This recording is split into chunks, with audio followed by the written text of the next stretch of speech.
India proudly bought those shiny new Rafale fighter jets from France, spending a whopping $9 billion for just 36 jets, all in the name of gaining air superiority over Pakistan and possibly competing with China. India wanted to ensure no Pakistani plane could even think about challenging them. But guess what? One missile, just one missile, could shatter that $9 billion dream to pieces. And that missile is China's PL-15, now in the hands of the Pakistan Air Force. Right when India-Pakistan tensions started heating up again, according to latest reports, Pakistan received around 100 PL-15 missiles, and they didn't even get this cheap export version. They got the real deal, straight from China's own Air Force stocks. This means it's not the first time Pakistan is using the PL-15. They had a few for testing before, but now they have plenty, ready for action. The PL-15 is a beyond visual range BVR air-to-air missile, built for long-distance kills. It can fly at speeds over Mach 5, that's 5 times faster than sound, and strike targets up to 300 kilometers away, meaning a jet over Lahore could easily hit one deep inside Indian Punjab.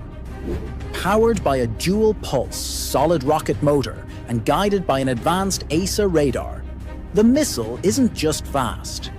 It can lock onto enemy jets from very far and adjust its path mid-flight to make sure it hits its target.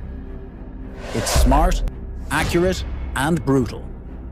Pakistan's JF-17 Block 3 fighter jets are the main platforms for PL-15 missiles. Pakistan has already inducted about 50 JF-17 Block 3 jets, and more are coming fast. Imagine 50 JF-17s, each carrying deadly PL-15 missiles, lurking in the skies. India's expensive Rafales would be flying with a big, fat target on their backs. Now, let's talk about the Rafales, and whether they can really stand up against the PL-15. The Rafale is armed with 2 main air-to-air missiles.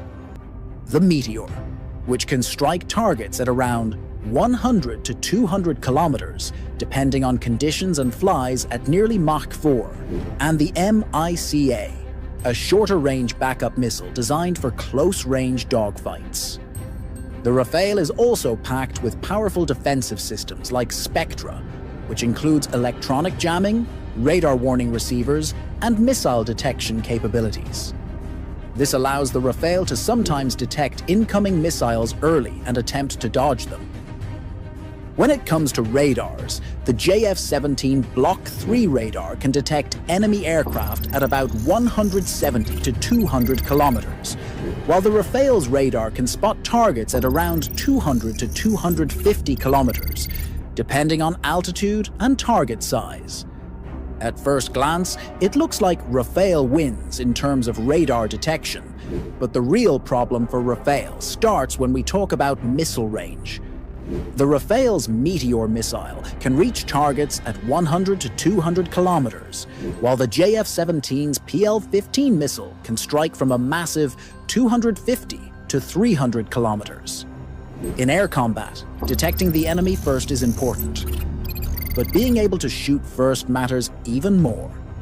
Even though the JF-17's radar can spot enemies up to 200 kilometers, slightly less than Rafale's 250 kilometers, it doesn't need to detect the Rafale itself at extreme distances. It can get targeting information from AWACS, early warning aircraft, or ground radar networks, lock the missile with external help, and launch the PL-15 from far away. Even if the Rafale spots the JF-17 first, the JF-17's PL-15 can fire much earlier and can shoot down the Rafale before it even has a chance to fire back. The PL-15 also wins in speed, flying at Mach 5, while the Meteor reaches Mach 4. This means if both missiles are fired at each other from 200 kilometers away, the JF-17's PL-15 would hit the Rafale almost half a minute earlier. And in air combat, 30 seconds can decide life or death. The sky belongs to whoever fires first. And with PL-15, Pakistan might just fire first. Pakistan's new PL-15 missiles have just changed the entire game. Imagine losing one or two $125 million Rafale jets to a $30 million JF-17 carrying a Chinese missile. It would be a total disaster for India's $9 billion plan.